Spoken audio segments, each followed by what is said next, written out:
Okay, this is the time set for an original hearing for Corey DeWayne Hill, offender number 248277. Is that you, sir? That is, sir. Okay. I'm Nathan Evershed. I'm a pro tem member of the Utah Board of Pardons and Parole, and I've been assigned to conduct this hearing today. Before we proceed, I want you to be aware that this hearing is being live streamed and recorded for public access. I don't know if anyone from the public is tuning in, but it's just fair for you to know that that's the case. I'm going to map out our agenda as to what we're going to be doing here today. The first thing that we'll do is I'll swear you in because I'm going to be taking testimony from you today. And then from there, we're going to gather information, make sure we're on the same page, gather information, ask you some questions. And I just want you to know if at the end of today's meeting here today, if there's anything that you feel like we haven't appropriately covered, you'll have time and space to bring that up and to add any additional information you feel like we need to. But just so you know, Mr. Hill, there's no decision made today. Okay, what happens is I gather this new information, I go back to the Board of Pardons, collaborate with them, and when three of us unanimously agree on a certain decision, you will be informed of that. It'll come in writing to you. It'll probably come in the next 2, maybe up to 4 weeks, okay? I understand, sir. All right. So if you can please raise your right hand. Do you swear that the information that you provide today will be truthful and accurate? I do. Okay, thank you. You can lower your hand now. Appreciate that. Okay, did you receive at least 7 days written notice of today's hearing? I did. Did you receive your blue disclosure packet of information? I did, sir. All right. Have you had a chance to review that disclosure packet? Yes, sir. Do you have any questions, concerns, or corrections about the information in the disclosure packet? I have a couple of certificates that weren't in there, some of the courses that I completed. Tell me about, so maybe I'll tell you what I understand, and maybe this will answer some questions and let you know what I see. Well, there's a lot. I know you did HOPE, you have your GED as well, impact of crime, MRT, Inside Out Dad, partners in parenting. What other, like, are there any other ones that you feel like I need to know? Yes, so Okay. I have an addiction recovery certificate, 12-step Okay. program. Self-reliance, LDS self-reliance that I completed this year. Good. I completed Crime for Life this year. And then I have done crafts for service. So we just make like pillows and beanies for those less fortunate. Great. And then I also have a letter from Sharon from Fitness to Recovery that wasn't able to get sent to you guys. Okay. Did you complete something there with Fitness to Recovery or? Yeah, so it's just stating that I am a part of their community. It's mental health, mental awareness, sober type environment. Good. So tell me the name of it again. It's called Fit to Recover. Okay, perfect. And you are in Summit County, is that right? That is correct. Perfect. All right. Is there anything else additional that you think that was missing in the packet? And then Sergeant Schaefer, he said he sent a letter on Monday. I'm not sure if you guys received it. He said that he went online and just used the email address that was online. Okay. When I was preparing this on yesterday, I don't know if I saw that yet. But I'll make a note here in my notes to go look for that. Okay. So Sergeant Schaefer sent a letter. Okay. And that's it, I think, sir. And I assume Sergeant Schaefer is up there in Summit County? Correct. Okay. Perfect. Okay, thank you.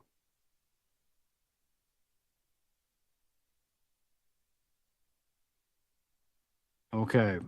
All right. So, Mr. Hill, this is kind of what I wanted you to know, but let's make sure we're on the same page. You're 36 years old. You were admitted here to the prison September 16th, 2020. This is your first prison stint, at least in Utah. The guideline date for a potential release, and the guideline date is something that the legislature asks us to consider, is January 8th, 2026. You're here for two charges, both of them from 2019. There's an aggravated burglary, which is a first-degree felony, and also possession of a firearm by a restricted person, which is a third-degree felony. So all that sounds about right to you so far? Yes, sir. Okay.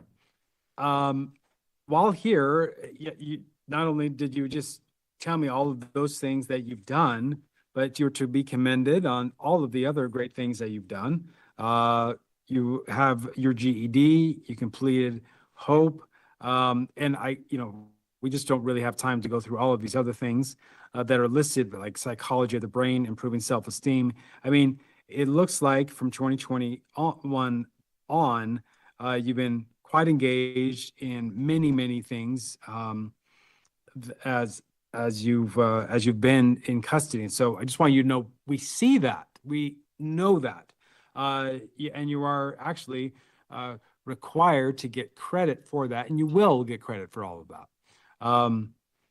The other thing I wanted to also note in looking at things, because we're not here just to kind of put on rose-colored glasses. Obviously, there's been a lot of good things, but also as beginning in 2021, there were a couple disciplinary issues. In 2022, there were about 3 more.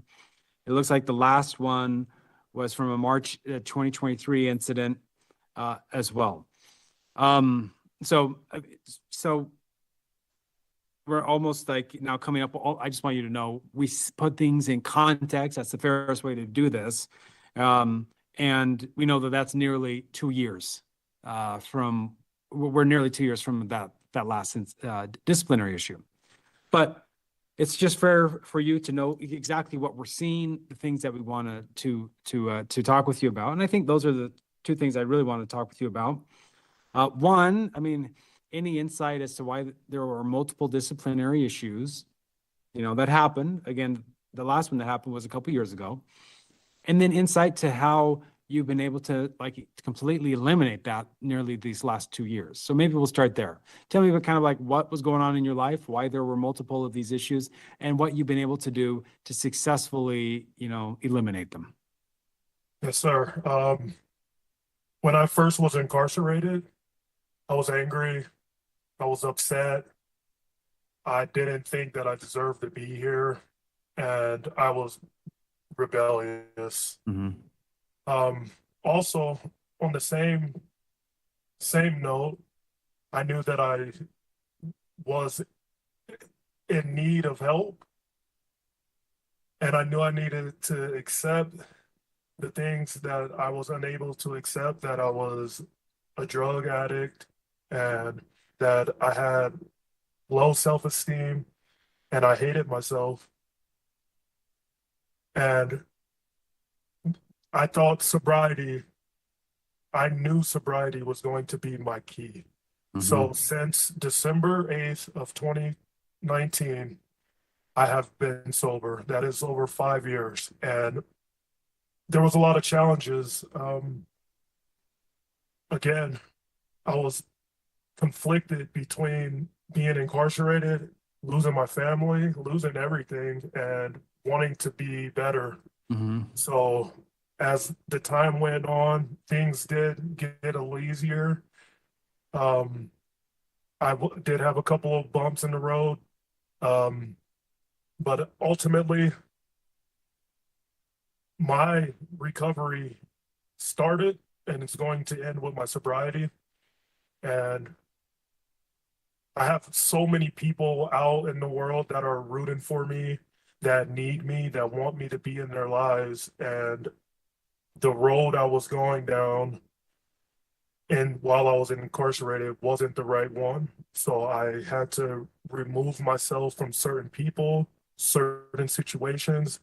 I didn't join a gang. I joined a substance abuse program. I don't have any new tattoos. Like I said, I've been sober for over 5 years, and ultimately, I'm doing everything that I can and need to do in order to prove to myself and to others that I am capable of being out and back into society.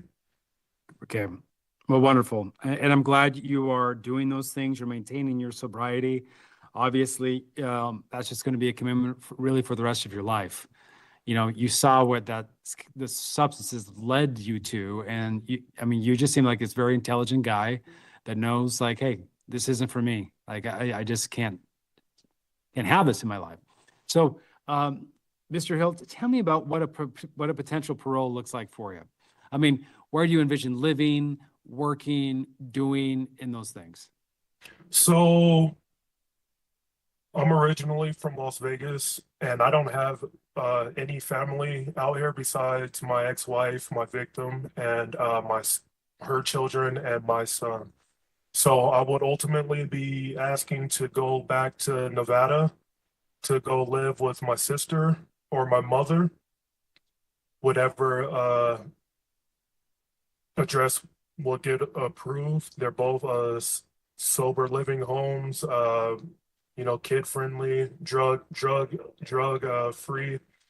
And I would, so right now I got my high school diploma. I'm going to GED right now because I want to go to college. I was accepted into a college, Adams State University, but due to FAFSA and the financial aid, I was unable to get the funding that I needed. So I have my GED teacher here. She has a sister that works at UNL, the University of Las Vegas, and she is willing to throw her name out there to help me get into a forestry program to where I can go to school. And in between time, I will do just, I can potentially work for sanitation. They hire felons and warehouses. I've worked pretty much my whole entire life. I don't think working has ever been an issue, but I would like to get a degree in forestry. Oh, that's great. Good on you. I can't tell you just how wonderful it is to hear that. You know what I mean? It's not every day where I'm talking with someone that's in prison that, you know, has such high, lofty goals. And it looks like from everything that you've been able to do here, and it's really words are one thing, and but it's really through your actions that you've been able to show, like, listen, I'm interested in this. I want to get better. I want to be sober.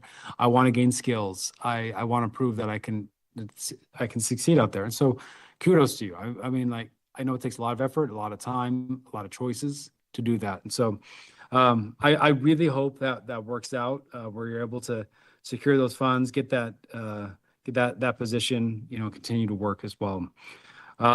Okay, well, that's obviously a very good path for you, and hopefully that does all work out well for you. Well, Mr. Hill, I told you we would cover a whole lot of ground. We've done that today. I want you to know that I've listed these added things that you've talked with me about, like addiction recovery and self-reliance. And we have a lot of other good things that you've gotten done. You'll get credit for in terms of like time as well. I want to talk with you about just, you know, the history here in the prison, the disciplinary issues, what you've been able to do to kind of avoid those and what was going on some years ago. And then talk with you about a potential parole and what that might look for you. I will look for that letter from Sergeant Schaefer and for anything else that would be useful in this file. But those are all the things I felt like we needed to cover. It looks like we were able to cover it. Is there anything additional that you feel like we needed to cover, or do you feel like we've covered it well? I would just like to say that in September of 2023, there was like nothing on my cap. I completed these things on my own without anyone having to tell me to do these things. Mhm. It wasn't for the board. It wasn't for anyone else. It was for my road to recovery. And I appreciate that you are taking all the things that I have done into consideration. And I'm ready. So, and I Okay. am thankful for the opportunity that you guys have given me to speak my piece. And to the victims, I am highly sorry. The victims weren't just victims, they were my family members. And my son, like he did not deserve this. Mhm. My stepchildren did not deserve this. My ex-wife definitely did not deserve this. And I am sorry for the pain and trauma that I potentially caused. And I am doing these things so I can prove to them that I am the person that they believed me to be. Perfect. All right.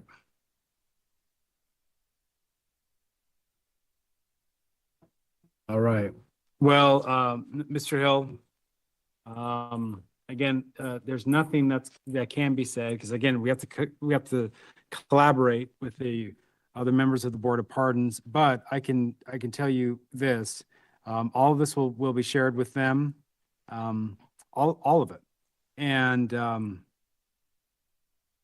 you continue on your path of avoiding any kind of disciplinary issues, which is what you're doing. It looks like there's no chance of that even happening based off of the mindset you already have and the place where you are. And so, and the choices that you're making. Continue to fill your life and your mind with as many good things as you can. But I want you to know that you're going to be receiving credit for a lot of these things that you've been doing. And then you will learn of a parole date. And I just encourage you to follow through with everything that's going on. Don't take anything for granted. We see too many people get too cocky and get over their skis a bit on these things, but just continue to have that humble mindset. Go get it. Go get that college degree. Go make a life. And what a great story that you'll be living, and giving to other people. That's fantastic. Okay. I appreciate it, sir. Thank you for your kind words. Thank you. All the best to you. Thank you. God bless you. Likewise.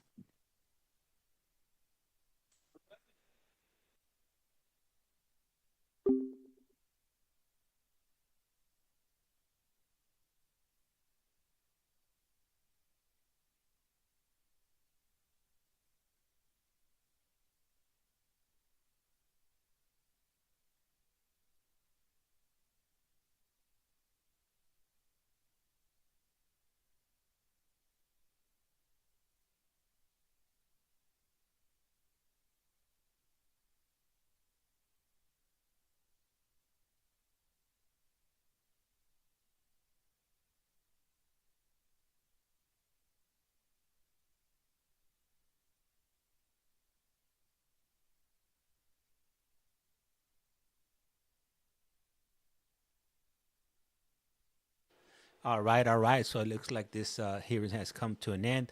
Really appreciate you guys tuning in. Let's see what we have in here. I see Mad Max or M Star Media, Juan. Really appreciate you guys.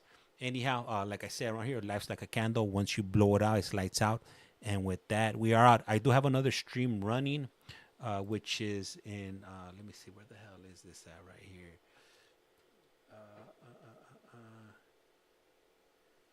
Let me see here. Give me a moment. I'll go ahead and link it up right now quickly. Just give me a quick moment here. Let me see here. Got a 11. Let me see here. YouTube. And I can link it up really quick here. Utah. Oh yeah, I gotta rename that one there. So Connecticut. Oops.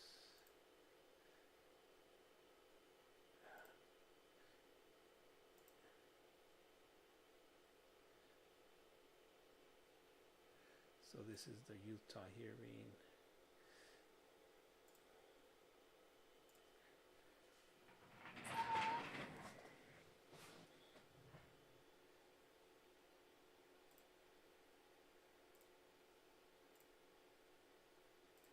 All right, so I'm gonna go ahead and redirect it. Yeah, Aaron, it is over, but I'm gonna go ahead and it should send you over to the other stream that I got going on for Connecticut. All right, thank you guys for tuning in. Like I said around here, life's like a candle. Once you blow it out, it's lights out. And with that, we are out. A rato.